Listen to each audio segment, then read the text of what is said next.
That was a very cool conversation. And here comes Deena. I think I may have figured this whole thing out.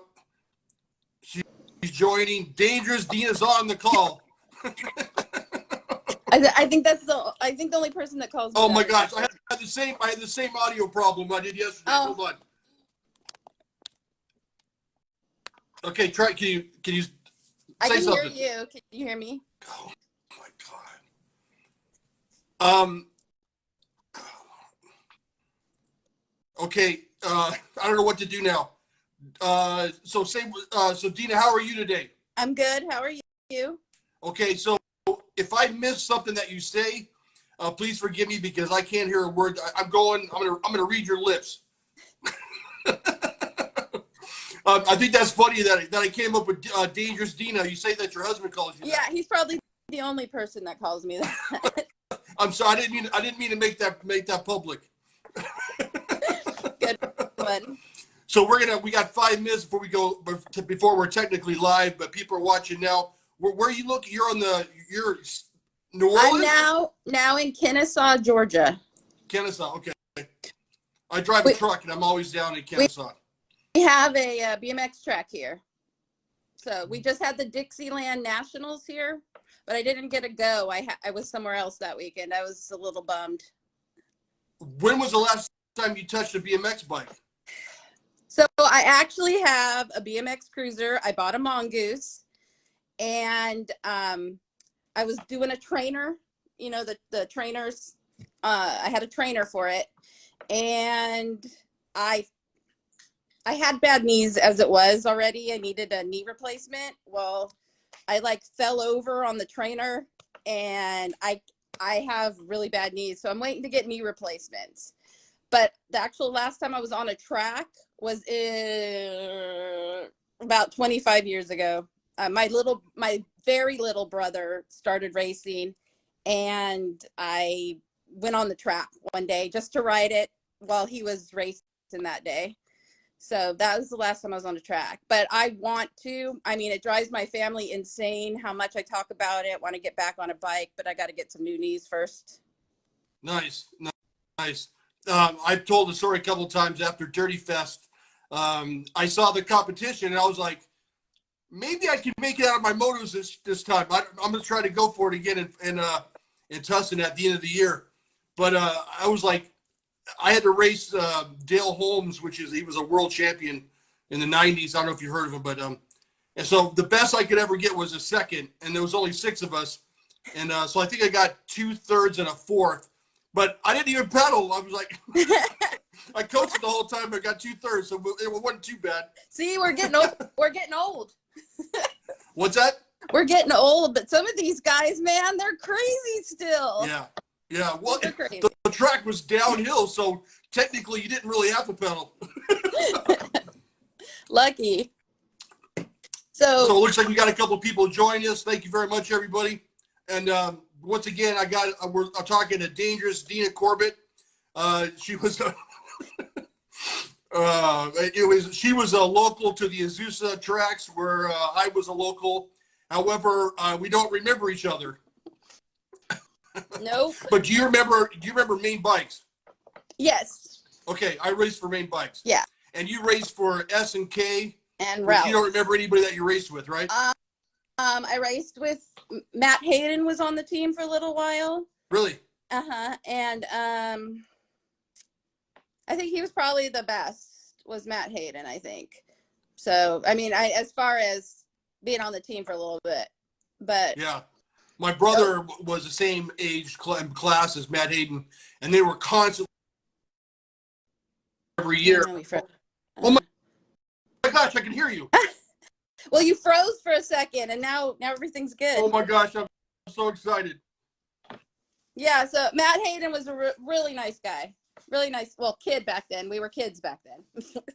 I remember when he got on GHP, he showed up with that new kit. I was like, oh, damn, that looks fresh. It was he deserved it. He deserved everything he got. Yeah. He's really good. Yeah.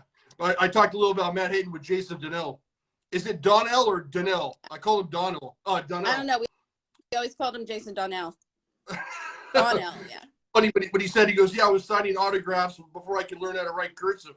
That cracked me up. Yeah, a lot of memories when he was on your podcast. A lot of memories. He was so little though when like I met him, and he kept racing, and you know, I became a teenage girl.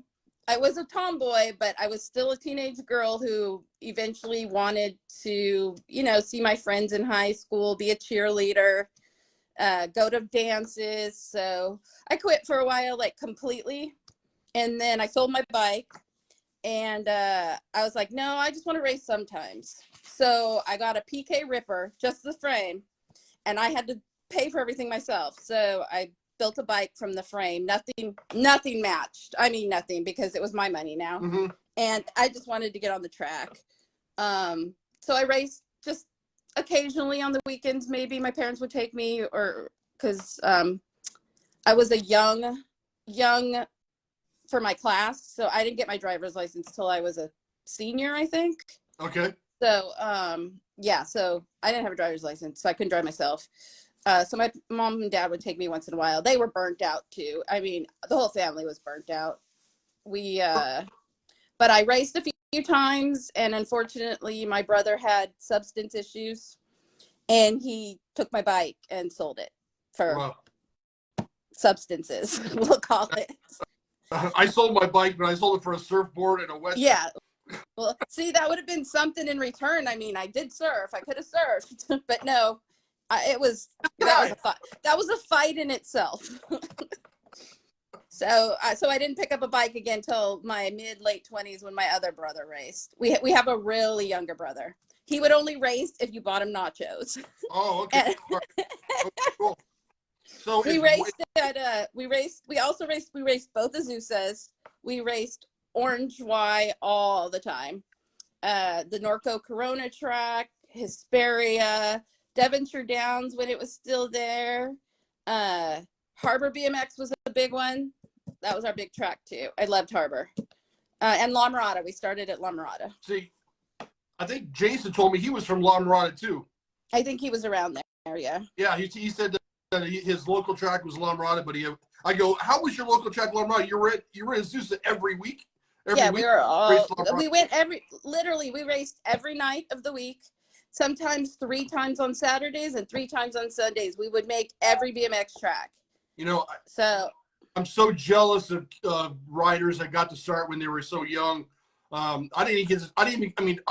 rode a bike, you know, all my life, but I didn't get to race until I was 16.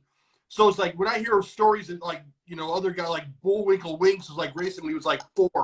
He was so cute when he was little. I totally remember him. I was like, oh my God, Bullwinkle. My brother, I'm not sure if my brother raced him or not, but I just remember him being him and Jason were just so cute. And then we used to race with Mark Kotze. Yeah. Mark Kotze was on the Oakland A's baseball team for a while. He was on the team with me on Ralph's, and I used to travel with Mark, but Mark was little too, and he was such a cute little kid. Yeah, well, wasn't Jeff Schofield on Ralph's too? I don't think so. No? He was my brother. He was one of my brother's big competitors. Jeff Schofield and my brother used to. Yeah, that's crazy. Go back and forth.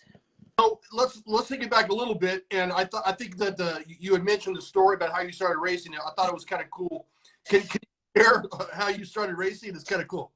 So my brother saw a flyer or something. It was some kind of nationals at La Mirada, and he begged and begged my parents. And I was like, well, if he gets to race, I want to race too, because my parents were just totally against me doing boy stuff. Here's an example. I wanted to play soccer. Back in the day, they didn't have girls soccer, so the girls would play with the boys. My mom refused. She made cheerleaders. The soccer teams, what do you call it? AYSO. Mm-hmm.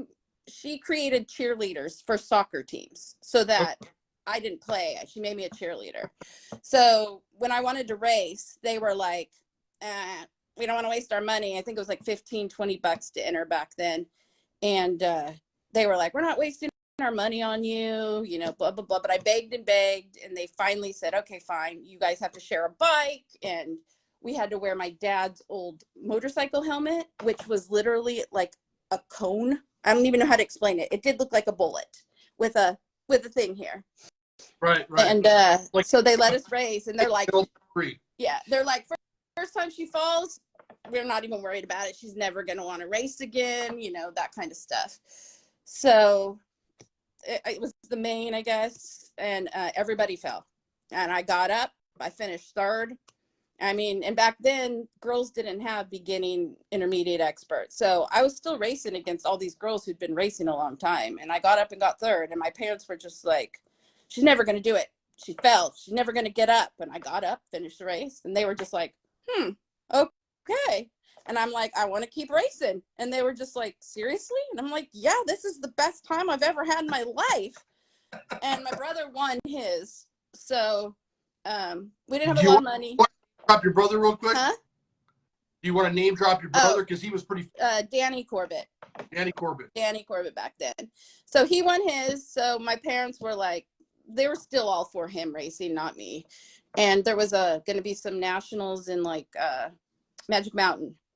And he won that. Like I was telling you, he had a 6-foot trophy my parents still have in their house.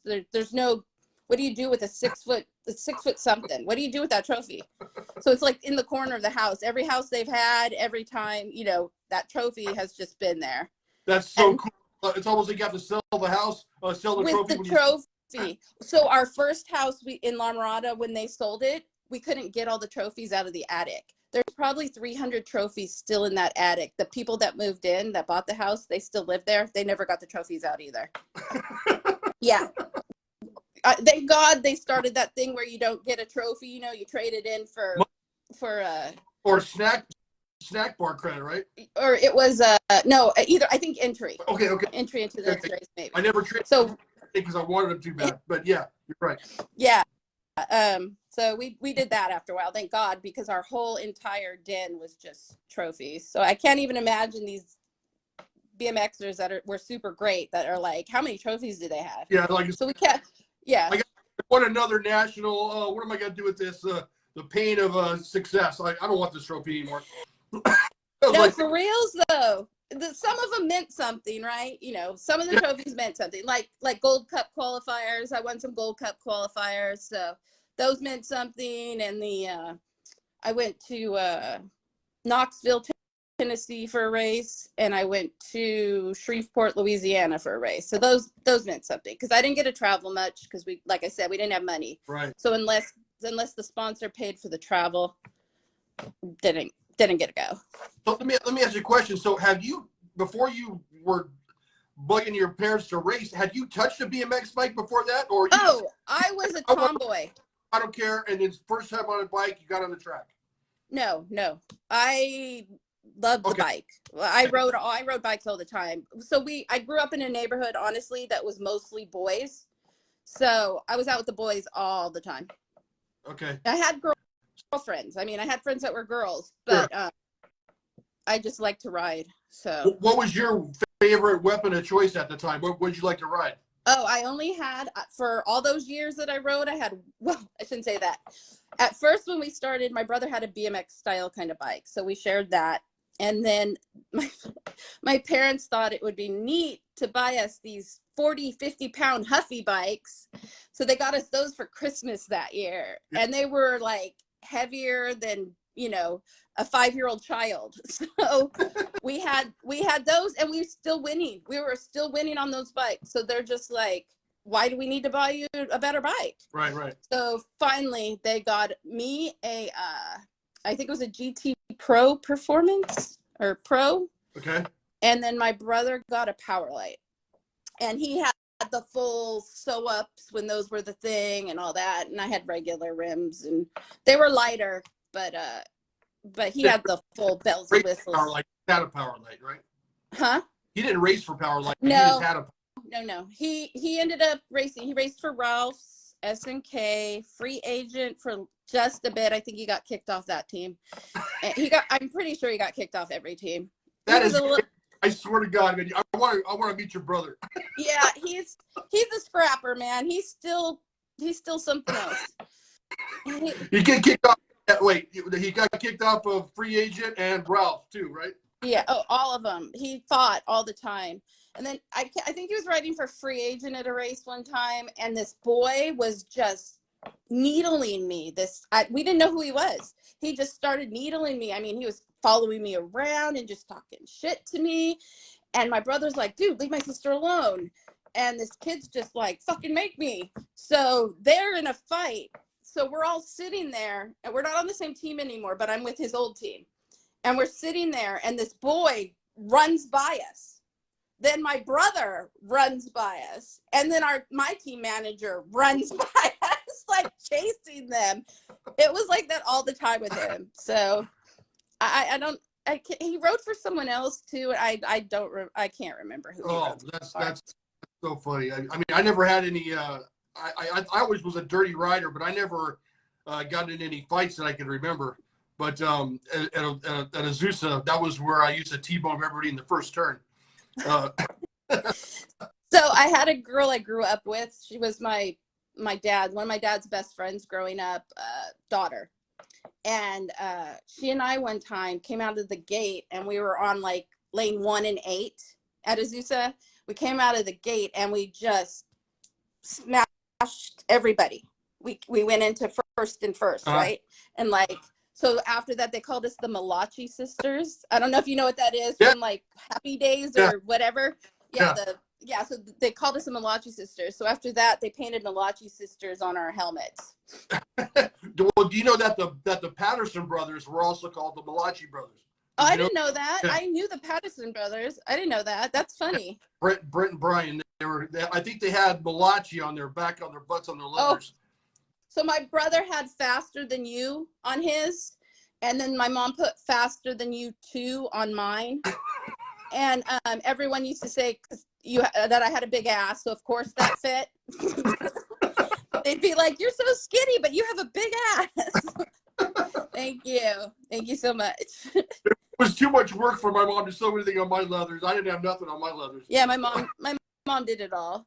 We were like on SNK. I think we were the first team to ever wear pink. Girls, we had a girls team that wore pink. So we did some stuff. There was that one guy at SNK that I was Rex Butler. I don't know if you remember him. He was a 15X when I was there. I can't remember. And this kid, man, I swear to God, I was a beginner. I think he was an expert, and he was a year younger than me, and I was always trying to catch him until Mr. Cosin one day.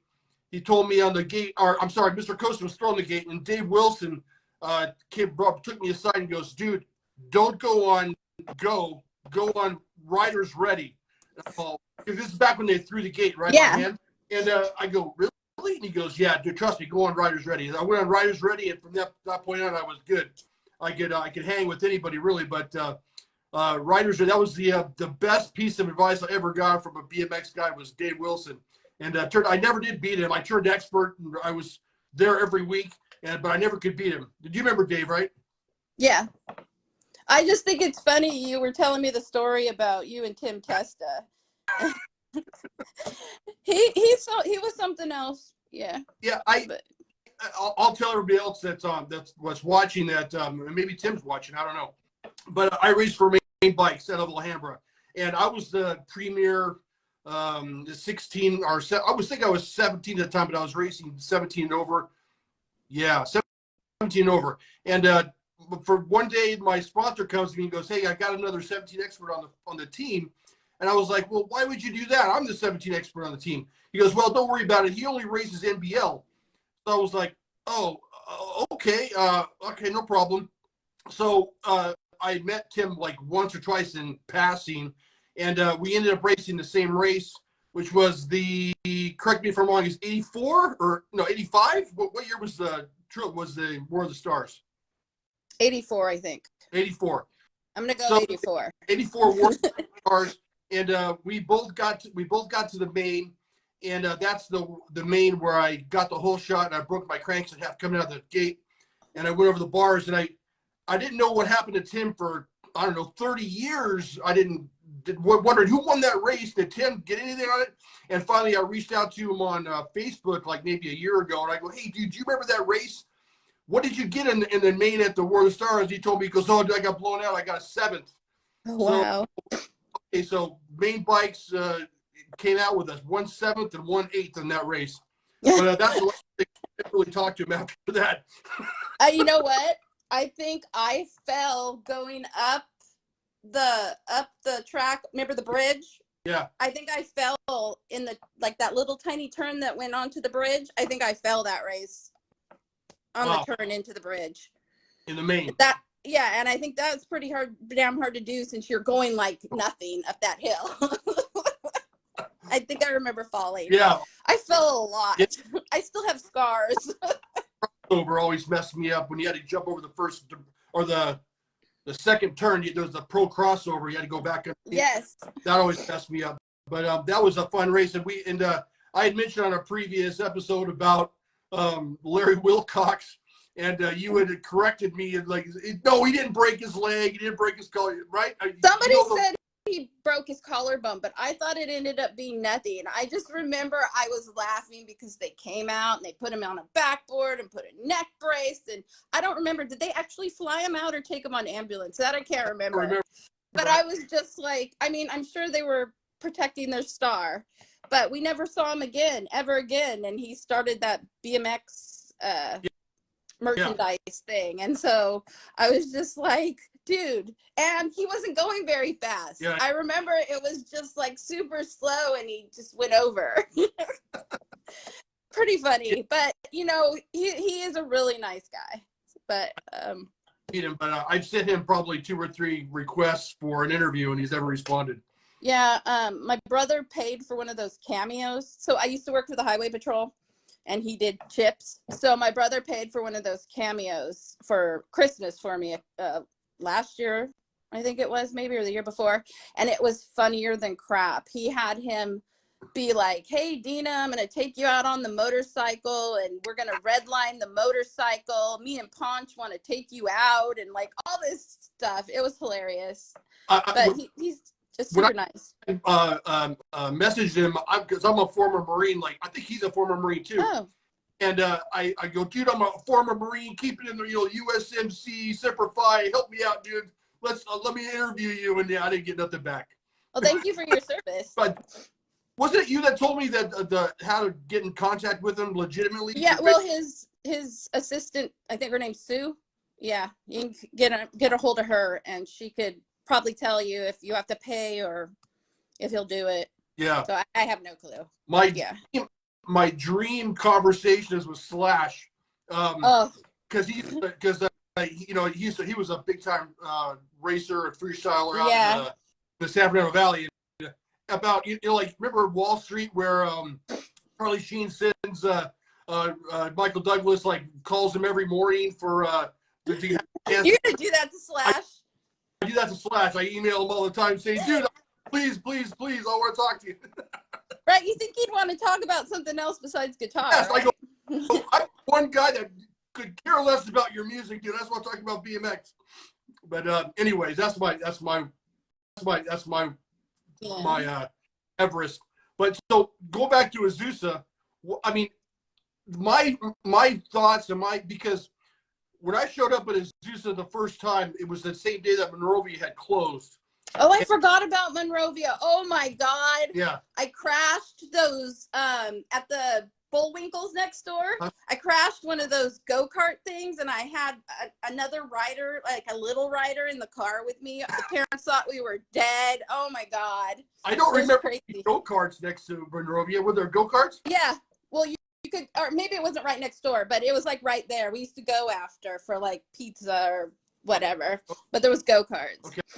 That was fun. Yeah. I forgot about Monrovia. Yeah. So I showed up in Monrovia, my brother and I, and races had ended. And we went back the next weekend and Mr. Forgot his name now. The track operator, he goes, hey, sorry, we're closed for good. I go, well, what? We just came back down here to race for nothing. He goes, don't worry. Azusa's racing later on this afternoon. Go up to Azusa and you can race there. So we went to Azusa, and I remember the cool breeze blowing in down the canyon, blowing the fish smell from the Happy Jack's fish farm. And forgot about that. Yeah, getting up on the gate and just feeling like, oh my God, it's finally happening. I mean, what are your memories from Azusa back then that you like brings back like that's it. That's what brings back to you. I honestly we raced there all the time, and they had some fun races like where you were wearing guys' boxer pants, and it was a team thing. So like there was like 5 people on the team.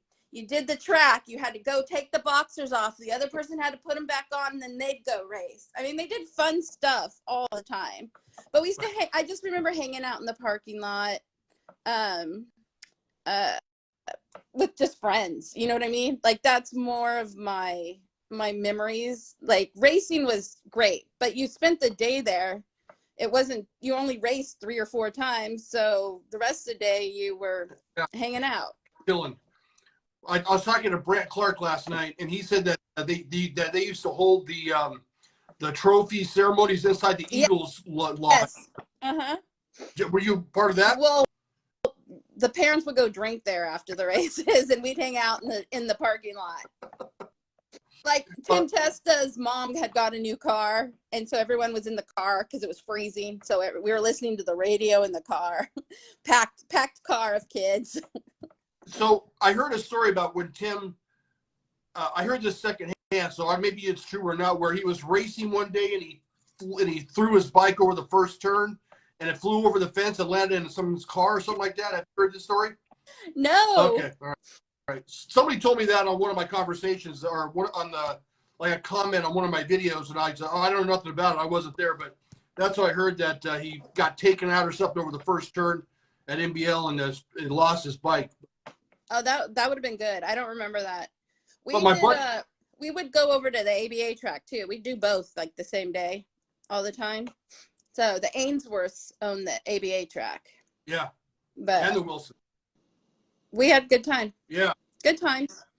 I just remember, it's funny because I'm one of those people that like knows everybody, but like I don't know how to explain it. So I like knew all these people before they were who they were later in life. Yeah. So that's what's crazy with me, because I was a good rider. I mean, I was a good expert. I wasn't exceptional, but I was good. And all these guys were already household names before I even started racing. Like, and all the good tracks were already gone. It was like every track that you mentioned, La Mirada, Norco, Snipes, Ascot, all of it was gone way before I even got a chance to get on a track. So if it didn't happen in Pipeline or one of the Azusas, Pipeline too. I forgot about Pipeline too. Yeah. I really have no clue of what happened in that area, because that's all I ever raced. I mean, I just raced Barstow one time. That's where I turned expert in Barstow. I don't think I ever raced Barstow. We went to Bakersfield a lot. Yeah, see, I got a story about Bakersfield. Okay. So the SE boys, the bad boys, they were there with the bus and everything. And Bubba Hayes was riding his bike, and he literally mooned everybody. And so my brother thought that was the funniest thing ever. So, of course, he started doing it. And they got in so much trouble that weekend. Like, they were so bad. So my brother started calling when you mooned someone a Bubba Hayes. Okay. Yeah. But he just rode down the track, mooned everybody. He pulled it down in like the middle of a jump or something, or no, just like riding normal, just mooned everybody. I just remember that because my brother thought it was hilarious, and everybody, the parents were just like, "Oh my god!" But because they were known as the bad boys back then, so. Yeah, I never had a chance to race Bubba Hayes. I know that we were the same age, and I don't remember racing no real factory guys. I mean, the fastest guy I ever raced was Tim Testa, and I believe that we were pretty close in ability, and so we were very, very, very close in ability on a bike. But I mean, what about the factory girls? Oh my God! So Lee Donovan, Cheri Elliot, and this girl named Ray, and I cannot remember Ray's last name for the life of me right now. They were the ones to beat. Cheri Elliot, nobody could touch her. Not even the boys could touch her. That girl or woman now, she could jump. Holy shit, the air she got. She was amazing. She still is an amazing person. And then Lee Donovan, she went on to mountain bikes, but same thing. She was just fast as hell. I mean, fast. You knew if you were racing those two, you were not getting first place. Like, I don't care how hard you tried. Those two just blew everybody away. And then Ray, same thing. And I didn't race them all year, especially since they traveled everywhere because they were on factory teams. So they were hardly home at the local tracks. But when they were, it was only certain times a year where your birthday fell, you know, that I'd race them. So I have memories of Cheri Elliot. I want to say it was in Fremont at a nationals. Oh my God. She literally, it was like the rest of us were just standing there. She blew us away. There was, I felt like, you know, I mean, other than the fact maybe you could fall, she was always going to win. Why didn't they just give her the first place? Like, she was still, I still am in awe of that woman. Like, I know, it's like everybody in the motos just acquiesce and sign a right? petition saying, give her the damn trophy so the rest of us can race. There was they had no competition. You could start out with Lee, like right at first, maybe for a little bit, but then that was it. She'd take off. So, and then Ray was the same. Ray just dominated, and it's driving me nuts that I cannot remember her last name. It was in my head the other day, and now I can't think of it. So I'm going to ask you a question that I probably should know the answer to this. But how did the girls' classes break down? There was no expert or media. Was it age group? Even by age group, or how did the whole thing work out? Just age groups. Sometimes it was just your age, and then sometimes it was like 11, 12, 13, 14 or whatever, 15, 16. And then sometimes they didn't have enough girls, so they'd throw you all in one thing. So it was a little different than the boys. So sometimes you were up against some pretty good competition that you normally weren't against. So I honestly, I mean, I'm not trying to brag, but there was a couple years I got number 1 in ABA district and NBL. And then do you remember WNBA for a while? No. Yeah. WNBA, National World something. Then I was number 1 in that for a while.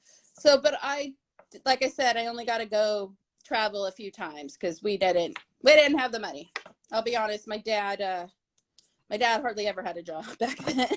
So, but they still got us to races, you know, every night. I don't know how they did it. I'll be honest. Yeah. So I got to meet a lot of people all over the country. Yeah. And, you know, we went to a race in, sorry, my nose started running. We went to a race in Tennessee one time. Best time I ever had. There was the lake right next to the track, and there was like a hill, and somebody made I don't know if it was a jump or the dock, but everyone was riding down the hill, riding onto the dock or jump and into the water. So, you know, being a 14-year-old girl, just doing that kind of stuff, I have lived my life. I've never,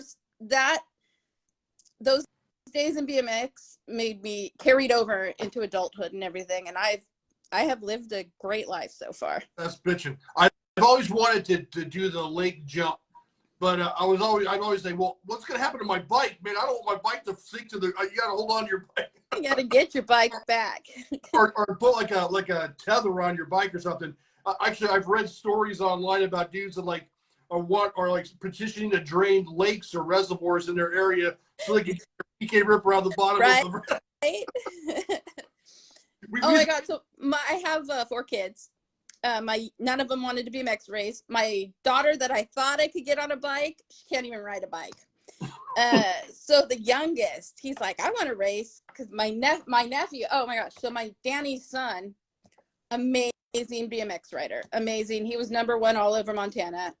He came here he went to California for a summer and stayed with me, and we went all over doing BMX, and he just blew everybody away that summer. And we got in a huge fight because we went to Orange BMX. It was like right before it closed, and he was playing with the kids. Like, he'd let him catch up, and then he'd like take off, and then he'd let him catch up, and then he just started showing off on the jumps. And it was a big fight. I was like, that's such bad sportsmanship. I don't like that. And he's like, well, I'm bored.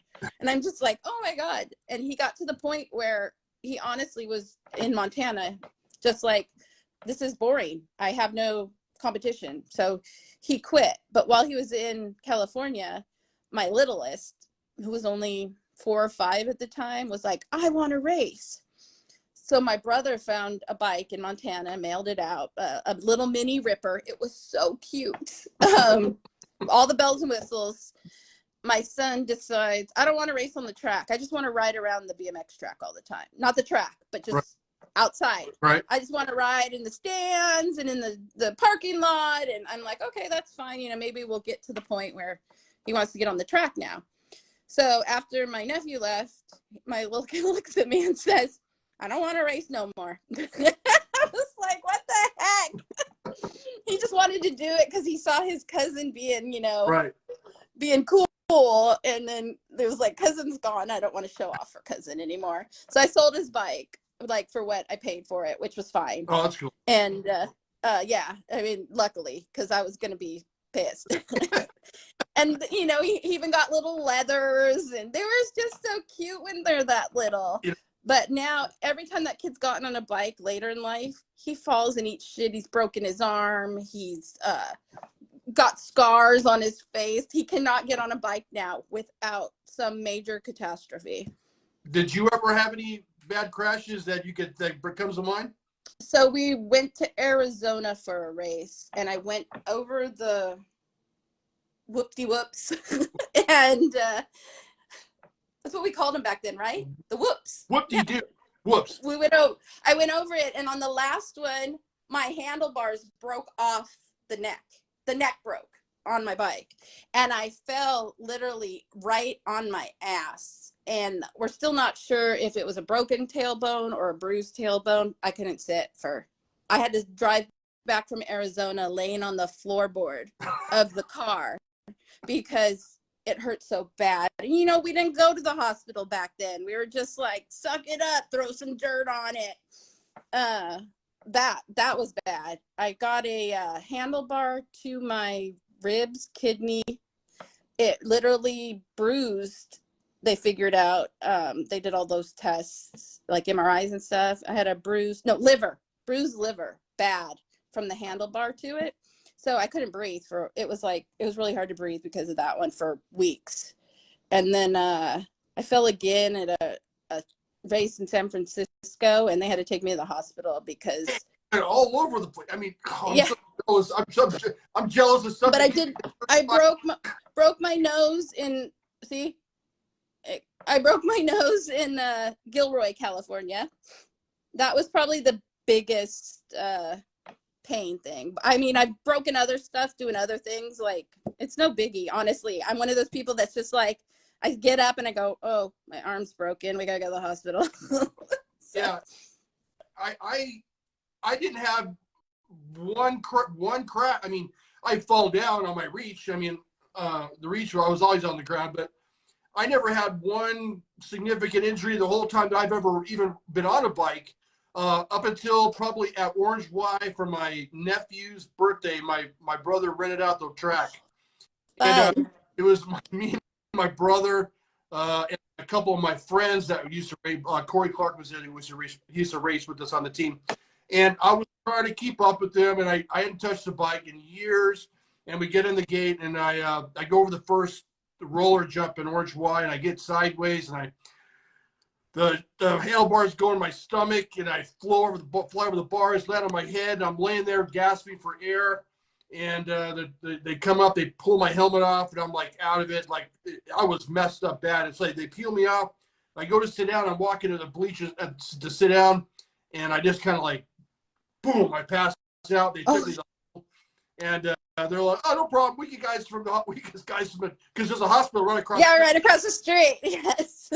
He's like, oh, no problem. We're already set for you guys. Don't worry about it. That was fun. I mean, I still have scars on my arms from then.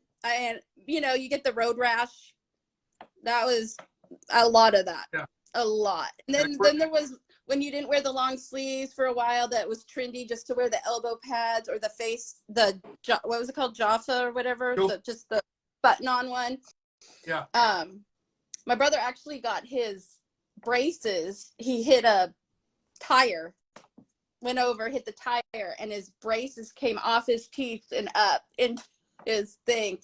But Lee Donovan crashed one time and she got really messed up her face. And so my parents were like, you guys can't wear those anymore. No more face masks. You have to wear full helmet.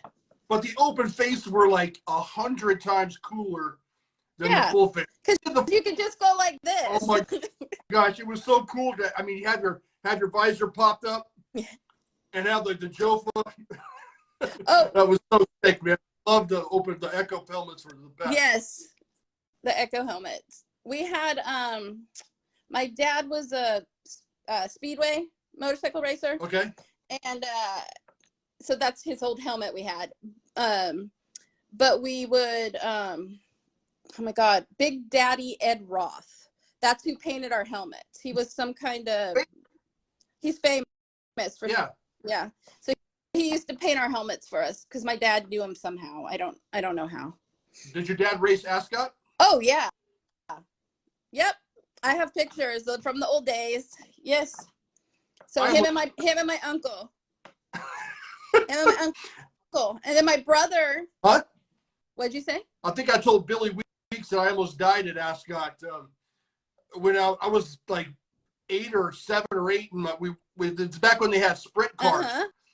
I was sitting in the like 10th row back or something, and the car flew over the catch fence and it landed in the stands, and it blew up, and there's fire everywhere. And my brother and I just looked at it and go, dude, this is bitching, man.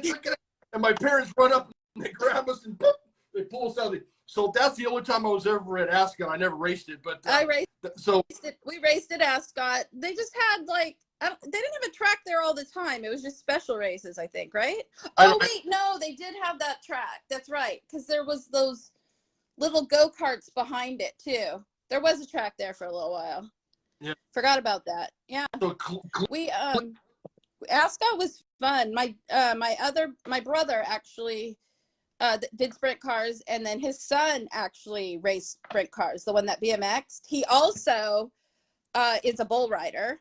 My nephew, he's been through all these sports. Progressively keeps going up in danger. I feel like got a bullhorn through the arm. Deena, my family is nuts. My mom. Deena, you should see the comments going right now. It's funny. My mom was a trapezist in the circus, and then my brother, after BMX, was in the circus. He was the flyer on the trapeze. My family's crazy. So right now, my other brother and I have this bet going. So I'm going to go visit them this next week in California. And there's this train. Well, they built a fence around it at a park. And then there's a fence you have to hop over to get into the park when it's closed. So we got this bet right now that I won't get over the first fence, climb the second fence, get on the train, and ring the fucking bell. The bet's up to like $500. Hey, hold on 1 second. Okay. Billy Weeks wants to join. Billy asked to join the call, and I'll accept you if you want to join on, Billy. Oh, Ratfink, yeah. Oh, you can see the I just saw one comment. That's it. I'm not seeing other comments. Somebody commented that we should be a couple. I don't think my husband would like that. Oh, he worries. Because boys from my past pop up all the time. Last night when I was talking to you, my wife looked at me and goes, who the hell are you talking to? Yeah, I was waiting for him to walk in and go, what the fuck? My son came in and he's like, are you talking to one of your brothers? Oh man, I was like, I guess she hasn't heard me talk to a woman in a long time. So she's like, what are you doing? Billy, we're waiting for you if you want to join. There's chemistry.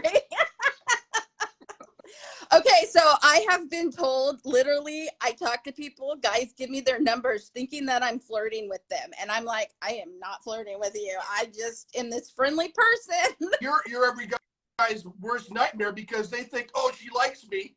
And then, go for it. Oh, wait, man, I was being nice. Oh my God, did you see that one? No, what happened? Read that last one. And these are going to be saved for posterity. Oh my God. Yeah, no, I do. I get that.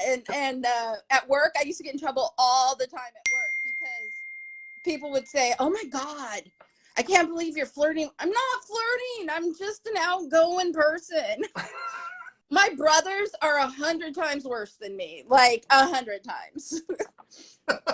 So I guess Billy, if Billy joins them, I'll Okay. accept this. I'll accept this invitation. But when so it all winds down for you, and you decide that you want to become a cheerleader or something like that, and you stop racing, right? Yeah. Do you remember the last time you got on a track? I do. It was Orange Y. It was Orange Y. That was my last race. And then when I built that other bike, I went back to Orange a couple times, but it was Orange. The Azuzas were closed, so Orange. And I had family everywhere. You know what I mean? Like every track, I had family. It felt like so. People were parents. Yeah, Billy's not gonna join. Okay. Other people's parents were like moms and dads to us. But Billy, he was so cute. So when I saw his picture with you at the Dirt Fest, I was like, oh my God. In my head, he's still just that little cute little kid. That can't be him. You know, when that picture was taken, that's one guy that I always wanted to meet was Andy Patterson. I rode his signature frame for years. I still think it's the most beautiful frame that was ever produced by Jim. And we were leaving. If you notice, I have my chair on my back, and we were out walking to the car, and I see Billy walking up with Andy Patterson. I was like, oh, bitchin'. So Billy's like, hey, you want to meet Andy? I'm all, hell yeah, man, let me meet Andy. So it was pretty cool. And he actually watched a couple of my videos, and I was like, dude, that's pretty cool that Andy Patterson watched my videos. That's so cute. You're like starstruck. To me, they're just normal people. Like Eric Carter. Eric Carter, he is still that 12-year-old boy I used to hang out with at Harbor BMX. You know what I mean? And then funny story about him, we were friends like for years. I mean, we would talk on the phone like kids, you know? And then after I quit, I was about 18, 19 years old, and my best friend moved out to Corona. And guess who their neighbor was? Eric Carter. He had a BMX track in the back of the house and everything. It was just, what a small world. Because the mom was telling my friend's mom, you know, hey, they're like, oh, my friends used to BMX race, you know, and then she told them who we were, and they were like, oh my God, we know Deena and Danny. Like, small world. I was at the gym today, and I met some guy, and he goes, we're talking about what we do, and I'm all, yeah, I have this kind of like this pseudo podcast page thing going on with BMX, and he goes, oh, I used to race for Ralph's, and I go, I didn't even get the guy's name. I didn't think it was Ralph's. And I was like, really? And he goes, yeah. And he goes, so he starts talking about all this stuff with Bright Hop and Mike Miranda and all this stuff. I'm all, dude, I kind of talked to those guys, man. I met him. So it was, I got to get his name to see if you remember him from Ralph's. Right? But yeah, because that was we weren't a big team. You we were small. Well, he had people all over. He really did have people all over. But to me, we were a small team. I didn't think we were that big of a team. But I knew everybody. I mean, like when we went to some races, we'd go to like Arizona and pick people up that were on the team, and then go to Texas and pick a couple more people up. Or my phone's falling. There we That's go. better. Yeah, so like, oh my God, Mike Miranda, like those were all Larry, Harry Larry, Harry Larry. My favorite was Toby Henderson. I don't know if you remember Toby Henderson. He rode for Hutch. That was my big, huge crush back then, Toby Henderson. The Patterson boys were pretty cute though too, but Toby Henderson, that was my. I had posters of him all over the house. Nice. I'll tell you who my I can't tell you who my crush was. Your wife will beat you. Patterson. Right? You wanted to date the Patterson brothers. All three of them. Oh no, Brian was at Dirty Fest, and so was Toby. Aww. And Andy. But Andy was my favorite. I don't know why. That's all I remember was Andy was my favorite. I always thought he looked more like a skater than he did a BMX rider. Maybe that's why. Because in high school, man, I was friends with all the skaters. So you were a punker then? I was a punk rock, but I didn't dress it till like 11th, 12th grade. I started dressing like that with the hair and the black and the Doc Martens. In the 80s, it wasn't popular for girls. Are you happy with the song that I chose for your reel? Yes, and I was laughing because my first husband used to call me Tim after Tim Armstrong because for some reason I would just walk around singing that freaking song. So he called me Tim all the time. My bowling ball even said Tim on it. So you picked that song and I was like, how do you know? For those of you that don't know what we're talking about, when I made the reel for Dangerous Deena's arrival, I asked her what song she wanted, and she was kind of vague a little bit. I knew she wanted like punk, so I chose Rancid, Ruby Soho. So that's what the song we're talking about. I wanted to find out if she liked that song or not. So yeah, I love that song. That was pretty funny. I was laughing super hard. And you only have 3 pictures of yourself on BMX. I have more pictures down in the garage, but I didn't. I don't know why, like those, I think I sent them to my mom and dad. They were asking us stuff. They sent us this picture of me on a jump, and they're like betting that it was my brother. And I was like, you can see my long hair coming out of the helmet. Why do you think that's my brother? And they said, because you got air. You never got air. So that's one of So I only have a couple pictures on my phone. I could download a lot more, but we had pretty good times. You know, we knew a lot of people, so we just, no matter where we went, we had friends. So I was telling you that story. So the first bullet helmet on, and that girl started making fun of me. This girl. Oh my God, she was relentless. And all the other girls in the class our moto were laughing at me, and she's calling me bullet head and your bike's a piece of junk and all that crap. And then I ended up beating her because we all fell. And she would go on to be a team member later in BMX. And she never got over that I started beating her all the time. Do you want to call her out? No. I'm still very bitter about her. Like all these years later, and if I saw her, I honestly think I'd finally punch her in the face. You should call her out then, No, right? she was a horrible person. Like I know kids are mean to each other, but all through those years and years, she lied. She's just a bad person. So, but it was just mean. You know, I was never mean to new girls that started BMXing. I think because of that, you know what I mean? Like, I remember she made so much fun of me. I felt like shit. But then I was like, I told her, you know what? My dad raced motorcycles and this is all we had. So